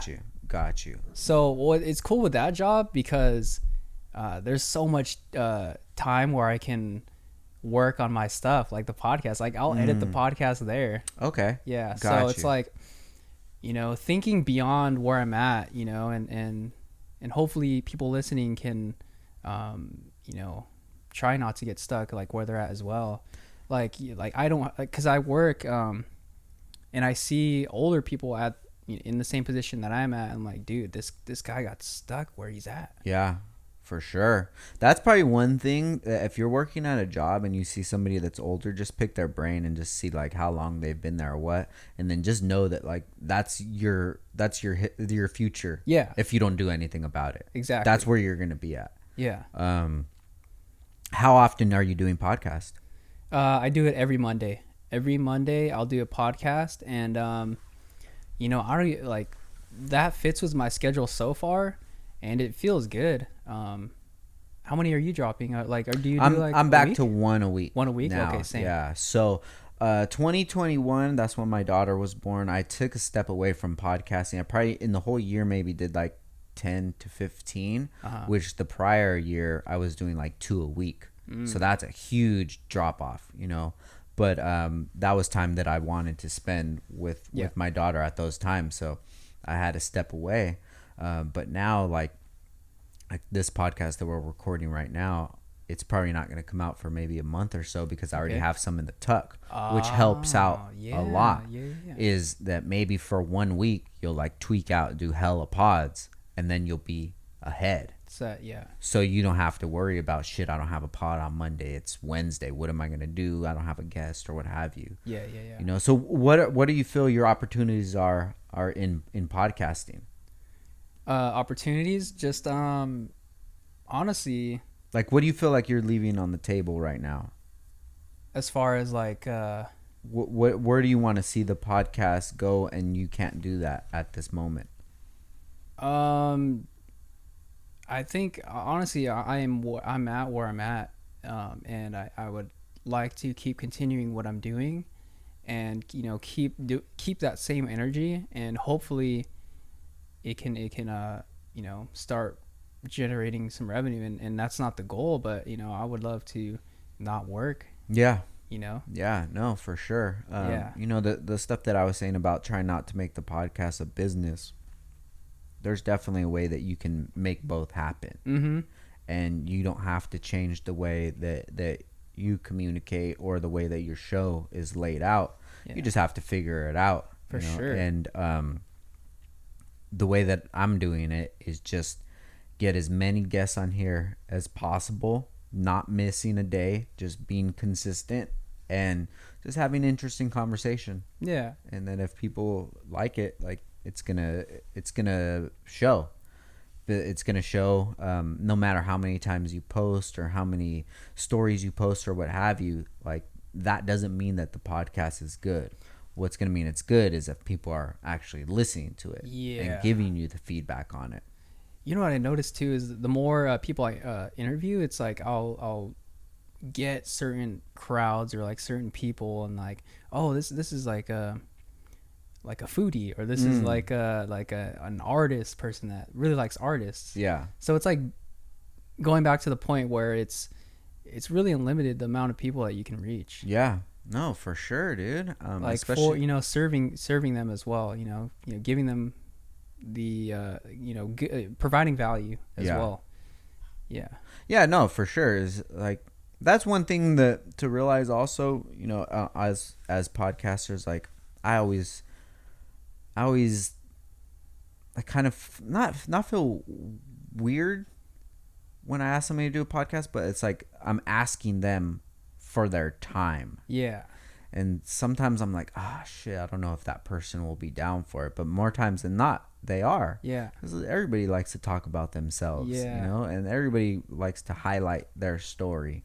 It's interesting being on the other side of the podcast as well. Yeah. Yeah, this is like the second one I've done being a guest. So, like, it's cool. For sure. Interesting. Yeah, hell yeah, dude. So, where do you want the podcast to be in like next year? Like what are some of the goals that you're working on? Like kind of like you is be consistent, not miss a day, and just try and not worry about the numbers, but worry about the guest. Like what is the guest? Who is the guest, and how interesting is the guest to me, and as long I don't even care about the money, to be honest. If it comes, it comes. But it's really about the guests and interviewing as well. So when you're looking for guests, is it usually locals? Yeah, it's locals. I actually had a guest. His name's Nicholas Warren Sturry, and he wrote a book. He's from Tennessee, dude. Oh wow. Yeah. No way. So like he ended up booking a trip out here and we have a mutual friend, Rich, and we ended up planning the podcast and then a day to hang out as well. And we had never met, like all of us. Well, I knew Rich, but us three together, and that was really cool, man. What was the book about? It's called Morals and Reflections, and it was about just like society, like questioning, your morals and just reflecting on, what you believe. Got you. Do you try to reach out to guests that are maybe like located in like LA or what have you? I have not yet, but soon. What's the thing behind that? What's that? Because I see like a lot of your guests are local. Yeah. Like, do you feel not comfortable reaching out? I feel like the reason why I haven't hit up people outside is I really want to, like you said, get to the point where I can feel comfortable having a conversation and not worrying about, like bringing up another topic, like it feeling raw and natural. And now I kind of feel like I'm at that point. So it's a matter of just expanding and when you have a guest on, do you do a lot of research on them and that's the pre-production? Honestly, I'll try and do as minimal, if you can say. Like I'll like research them a bit just so I know like to bring up a few topics, but I want to get that feeling of it's kind of meeting them for the first time. Yeah. Because it's if you're a viewer watching it, they'll kind of view that as well. Like, oh, I'm really getting to know this person. Yeah. As well. So that's the kind of research I'll do. I'll like, if they, if they wrote a book, I'll read through the book. If they've made music, I'll listen to their music. Yeah, I'll do some research on them. Got you. What about you? It depends. Yeah. It depends. Sometimes I'll look at their Instagram an hour before they come. And I'll skim through it real quick, see some videos, click some links. That's usually it, dude. Yeah. Yeah. If it's somebody that like, cause we had your skater, Shake Junt. Yep. And Beagle. Mm-hmm. So Shane Heil, he's the owner of Shake Junt, and Beagle, he's the videographer for Baker. And they just came out with a skate video. It's called Shrimp Blunt. Super sick. And I had both of them on the pod, and we're kind of like dissecting the video. So my idea behind that was, I know that Beagle was a creative, and after I started watching the video, I started understanding what his vision was for the video, as far as to like the soundtrack, the specific songs for specific sections, why certain skaters were in certain sections. So that took me like kind of having to dissect the skate video more. Yeah. But then before that, I had both of them. I had Shane on the podcast before, and I had Beagle on the podcast before. And I just would go through like their Instagram the night before, go through their YouTube, watch some videos, and just kind of like gauge who they are as a person. Kind of like you. So before I had you on, I was just listening to some of your podcasts that you did, just kind of seeing like the way that you navigate the conversations. And but that's basically it. Yeah. Because I just don't want to go in there like knowing the person already. Yeah, exactly. I want to go in there and get to know them. Yeah. Yeah. Get to how they think. And sometimes it's a little hard. Like sometimes the guests kind of have like a wall built up. Yeah. Got to break it down a little bit, but with that is like, this just this, you have the skill, bro. You have it. You already know you have it. You're just working on it. Yeah. But you got to be confident in the skills that you do have. For sure. Because just the mere fact that you're sitting down with somebody and having them on for a conversation, like people don't do that shit. No. Only podcasters do that, you know? Like, who's going to do it? Hey, what's up, bro? Sit down. Let's talk for 2 hours. Like, what the fuck? Who are you, you know? Yeah. But that's how I feel, dude. Like, I'm a professional in this field. Yeah.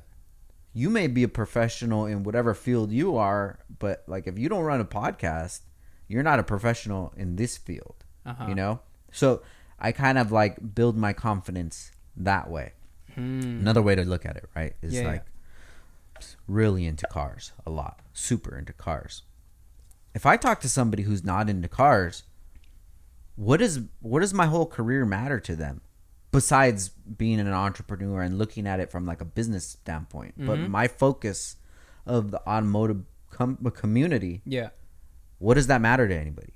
If I don't golf and you're a pro golfer, it's not like downplaying what you do. It's just like, sorry, bro, I don't understand. If we were on the golf course, take me to school, bro. Yeah. But we're in the podcast studio. This is what I do. Yeah. So no matter who the person is, you're coming in to my field that I've been focusing on for years, that I've spent, days and days. If you add up all the time, 240 podcasts, most podcasts are an hour and a half long. Do the fucking math. Yeah. How many different strangers are in there? How many people that I've never even talked to until that first time that hey, what's up, man? Nice to meet you. Are you ready? Like that shit, that's a hard skill. I was watching the Jeffy one too, and was it the first time you met? I didn't even know him before. But I just seen him, Jeffy O, I seen him hustling. And I was like, damn, I want to have this dude on. Fucking rad, bro. Good dude. He's killing it right now too, man. Shout out to him. But it's like, people like that. Yeah. And you have to put yourself in those uncomfortable situations. Oh, for it sure. has to be uncomfortable from the time you send that DM to the time that you schedule it to that morning where you're like, fuck, the pod's coming in, to when they come in. Like, all of that shit is uncomfortable. Yeah. And all of that stuff is going to deter somebody.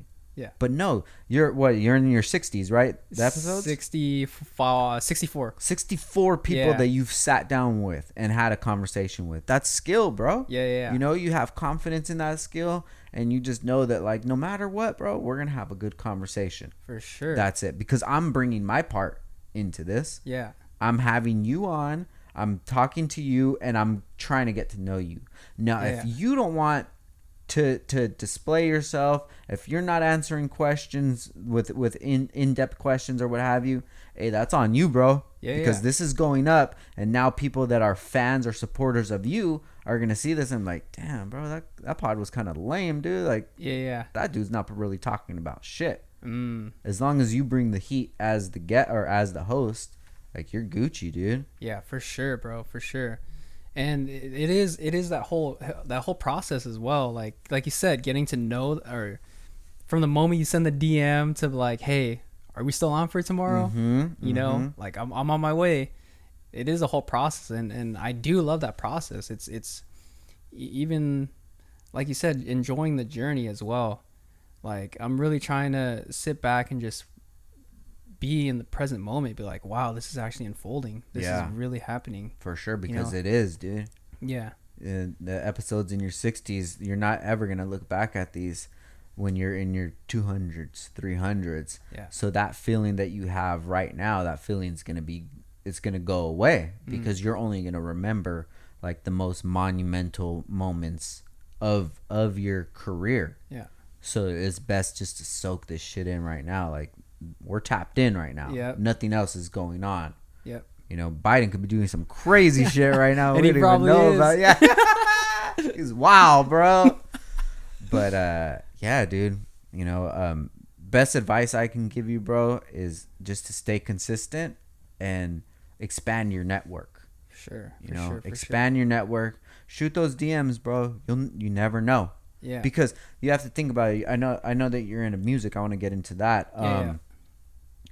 If you're a music artist, your whole thing is to get in front of as many faces as possible. Yep. So they see what you have to offer. Yep. So if you're in that situation where you're on fucking grind mode, no matter if this pod gets 1,000 listens to, that's 1,000 people that I didn't have before. For sure. I need to be doing 3 podcasts a day. Yeah. You know? Yeah, so yeah. if people are in that train of thought, maybe you'll get picked up one of these days. For sure. Maybe you'll get that first interview, that first X interview, or first Little Pump interview, or whatever, you know? Like, that, even though like I don't really vibe with the way that Adam 22 is going now, like, I respect him as a content creator and like those trophies that he does have, dude, because for sure. he's recognized how valuable those things are, to like have these early podcasts with people. That X interview was fucking, I remember watching when it came out, and like, that was a legendary podcast. RPX. Yeah. I don't know have you seen the documentary? I haven't, dude. No? Have you? I watched it, and it's like, not to spoil it, but just the story. There's a side that about his ex that wasn't really talked about, and it's mind blowing to hear. Oh, really? Yeah. You know which one was a good one? Was the Little Peep documentary. Damn, I haven't seen that one. I think that's on Netflix as well. Oh, okay. It's like everybody's everything or something like that. You've seen it? Yeah, really good, man. I feel bad for him, and one of the reasons is like what we were talking about earlier about, you know, you getting lit and you not being ready for it, and you know, your friends wanting things from you, and just like then living that lifestyle. And there's times where he said that he would be in their place they lived in, Skid Row. They had a hotel, or like a apartment, and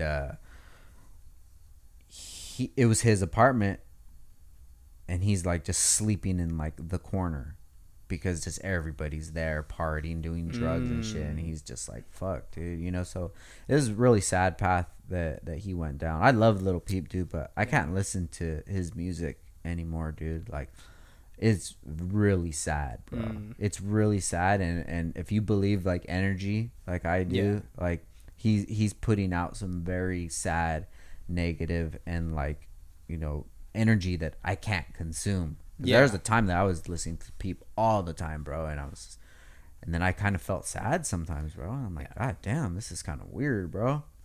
Dude, and the Mac Miller as well. He told a story of when he was in his mansion, and he was in the studio by himself, and it was actually his birthday, and people were partying upstairs without him. Like, they didn't even know what they were celebrating. Yeah. But it was his birthday, and they were at his house, you know, celebrating what was supposed to be his birthday, but he was there by himself. That's like sad, in the studio. Dude. Yeah. But before we got in here, I was listening to some of your music. I told you when I was on your podcast about that Joe Rogan skit that you did. That was so dope, dude. I remember like when I came in here first as well, you had mentioned that, and I was like, oh, dude, like someone, you know, you actually listened to it. Like, and you bringing up the skit, I was like, wow, like, and we also got into the shrimp blunt topic as well, and like, you know, you got into the actual art and like what was he thinking behind that as well. So that was dope to hear that you noticed that. Yeah, dude. And it was just dope to see you put that together, dude. And that's one of the things that attracted me to you, bro. Is just like, damn, that was super creative for you to do that. So tell me about your music, dude. What like genre would you put it in? What are your goals? I make hip hop, and I started when I was 15, actually making beats on FL Studio. It was mostly actually electronic music, like listening to, you know, that's when Skrillex was fucking huge. Hell yeah. Like electronic music was huge. It still is, but you know, I feel like it was that point in time when electronic music kind of blew up. It was like 2010. Yeah. Early 2010, around there. Yeah, I remember that. So that's when I started producing music, and then it wasn't until 2019 that's when I made me and my homie Blue made Spiritual Warfare. And with my music, it's more of a message that I would like to you know, display. You know, so the title, Spiritual Warfare, I do believe that we're, you know, there's a spiritual warfare going on against our minds and soul and bodies and souls. Yeah. And that's one thing, you know, I would like hopefully the listener to, you know, to hear when they listen to the music. So who are some of your influences with your music? Pink Floyd. My dad grew up, he was a surfer, so he grew up surfing out in Ventura, and he would listen to like Sublime and, you know, Bob Marley, all that like ska and stuff. Got you. And I would listen to that in the car, you know, Metallica, fucking System of a Down. Yeah. That was a lot of my time growing up. And then my sister put me on to like Nelly and like The Game and hip hop as well. So, you know, my influences now, Pink Floyd, X, Kid Cudi, Kanye. Yeah. What's your favorite album? My favorite album of all time? Oh, dude, I forgot Logic. How could I forget Logic? Logic's a huge inspiration as well. Dude, that album, the one where he's in space? Yeah. That album's hard, bro. Incredible True Story. Yeah, that's such a good album, dude. Yeah. But yeah, favorite album? Yeah, it would probably be Incredible True Story. Really? Yeah. Oh, shit. Bobby Tarantino, yeah. That's dope, man. What is your vision for your music career? Is it more a hobby right now, or? Well, okay, so it's kind of like how, you know, how Joe Rogan is he's a comedian. I think he's a comedian first and then a podcaster, right? Yeah, for sure. Yeah. So, hopefully, I envision myself, you know, just gaining a wider audience, and hopefully, like, these fans can come out to the show and just have a good time as well. So, like, you know, the more followers and people listen, it's like I can throw a show and people will be there. So you would want to do like a live like performance? Yeah, dude. I love that, dude. Like you said, being on stage. I've only been on stage like a few times, but like that's the goal. I love the transfer of energy when you're on stage, dude. You can really affect someone.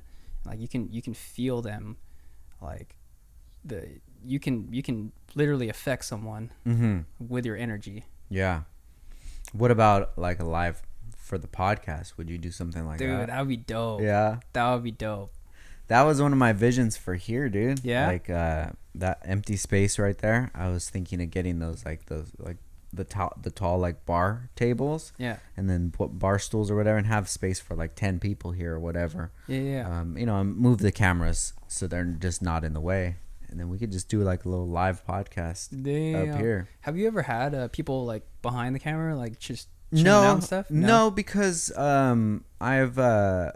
we only started podcasting maybe about a month ago. Okay. If that's re-podcasting. So after we got the new studio and stuff. Yeah. But yeah, my wife and I, we do a podcast. It's called right. The Frank and Ashley Show. Yeah. And we took a break for a minute too, but we actually just came back. We released an episode today. But I think that would probably be more of the live podcast, because there's people that we know like personally that are always listening to the podcast, so it'd be cool to like invite them. And I think that would be just fun, dude. Yeah. I just love creating content, dude. It's so fun to me. It is.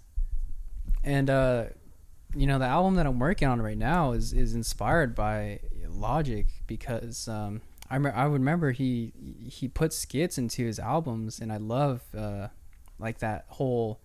It's like kind of like watching a movie in a sense, Yeah, for sure. Yeah. And then that's why I like that album too, is because the skits like really made it, dude. Yeah, I loved it. So you can hear the influence. Yeah. Yeah. So music, podcasting. Are you still skating? I'm picking up the skateboard, dude. I'm learning. I actually learned how to tray flip fucking Shut up. A few weeks ago. Oh my god, Yeah, dude. yeah. I still haven't landed one, bro. Oh, dude. And I've tried maybe a few different sessions and beat the shit out of myself. Oh shit. And I just see people just like doing like nothing and catch them so perfect. I'm like, how? Shout out to freaking David Moe. He taught me, like, I was like, yo, can you teach me how to tray flip? I'm determined to freaking learn. And he taught me that same day, and I landed it, dude. No shit. Yeah. Oh, dude. Fuck yeah, bro. Yeah. That's what's up, man. Are you going to start going to the skate park and stuff? Yeah, soon. Yeah. Oh, hell yeah, dude. If you ever go to Camp Skate Park, bro. I know, dude. I seen you there. I wanna. We'll link up, yeah, dude. You can check out my son, dude. He's a fucking ripper, bro. Sheesh. Christian's so good, man. But hell yeah, bro. You're busy, dude. I love it, man. I love that you're hustling, bro. Because a lot of young people your age they just waste their time, man. And they don't figure it out until it's too late. One thing, I work at the hospital.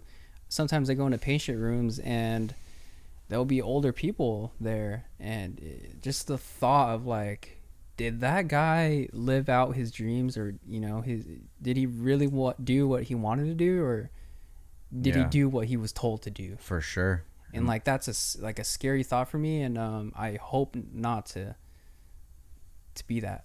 For sure. Yeah. Well, Branden, dude, I wish you the best, dog.